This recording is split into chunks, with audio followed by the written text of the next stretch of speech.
Hello everybody, welcome to Haiku Talk. I'm your host Ben Ga, your friendly neighborhood haiku poet.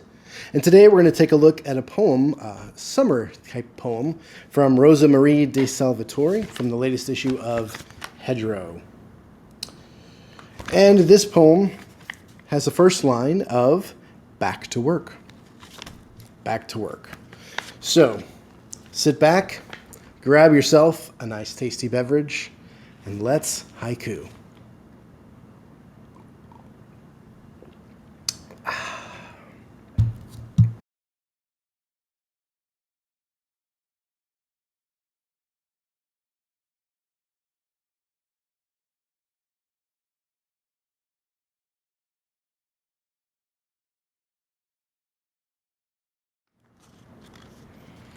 Welcome back, everybody. Welcome back to Haiku Talk. Good to see you. Good to be with you again from a rainy, stormy day here in St. Louis, where we've been having some pretty intense flash flooding. Coming to you with a kind of a different kind of poem, not a flood-related poem, but a summer-related poem, something I think that we can all relate to. It's a wonderful piece, and let's get to it. The piece goes like this. Back to work. A big shell as a paperweight. Back to work. A big shell as a paperweight. Such a delightful piece. And one that hopefully everybody should be able to relate to in some way. We are currently in the summer seasons in the Northern Hemisphere, and many of us have experienced summer vacations that as you go on your summer vacation, you're going to pick up a big shell at some point, a big seashell. And of course, this poem takes place after you've returned and you've got your big shell that you're using as a paperweight here. So it's a wonderful piece. This does follow the fragment and phrase format, with the first line of back to work being the fragment and the phrase being a big shell as a paperweight. And these two things by themselves are interesting lines, but it's the juxtaposition of those two things together that makes this moment come alive and makes the poem pop. Now let's take a look at this line by line and see what's going on. So that first line, back to work, ... Back to work. It's a first line that definitely gets your attention. It's a weighty line. We all know what that line means, back to work. It doesn't have any sort of connotation to it or any coloring around it. But the ellipsis at the end, the ... kind of gives you the impression that it's not necessarily that something you're rushing back to that you're excited about. So it gives you that sort of, back to work.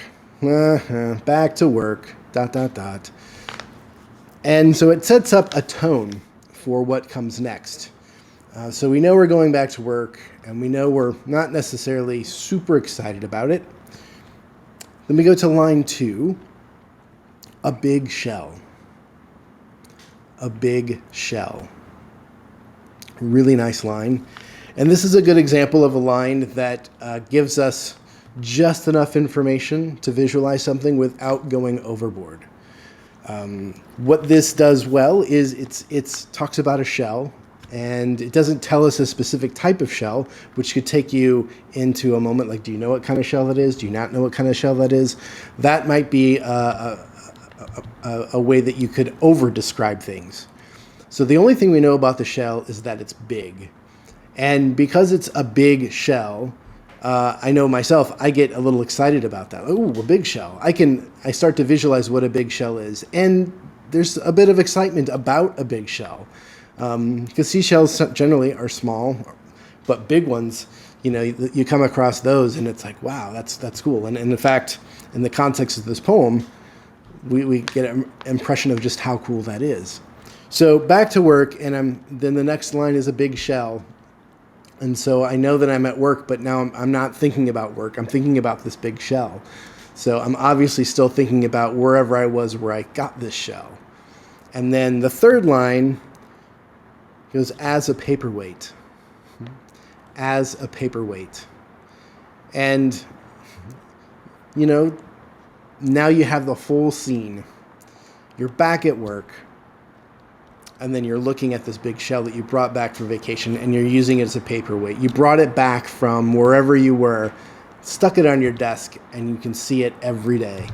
It's helping you out. And so it's that relic that's stuck with you that is going to be a touchstone as you move through the days of work. Every time you look down at that shell, you're going to be reminded of that, hopefully a really good vacation. And where the implication is that it was a really good vacation. Otherwise, if it was a bad vacation, you wouldn't want to have a relic of it sitting around your desk reminding you of it. So these little bitty things of use of suggestive language and using descriptive terms to be descriptive but not overly descriptive help make this simple poem an enjoyable read, and it doesn't get bogged down in any sort of detail. The other thing is that, it allows me to enter the moment and pick a moment from my own life where I too have found a big shell on vacation, and when I too have come back from work after that vacation and what that feels like, and then also what it's like to have those mementos for the vacation that you stick around. It might be a magnet on your refrigerator, it might be a big shell or a box of seashells or a painting or a t-shirt or something. All of those things that we take back with us from trips. So hopefully this has engaged your imagination a bit, and hopefully it's triggered a memory for you.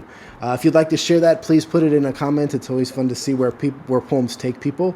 I know for myself, when I write a haiku, and I have a few folks that I tend to share them with or workshop with, it's always interesting to see where the moments take individuals, because they go in places in deep into people's psyche, deep into their lives, and take them to places so specific that there's no way I could have written a poem that could have taken them another way if I wrote a poem about my own personal vacation.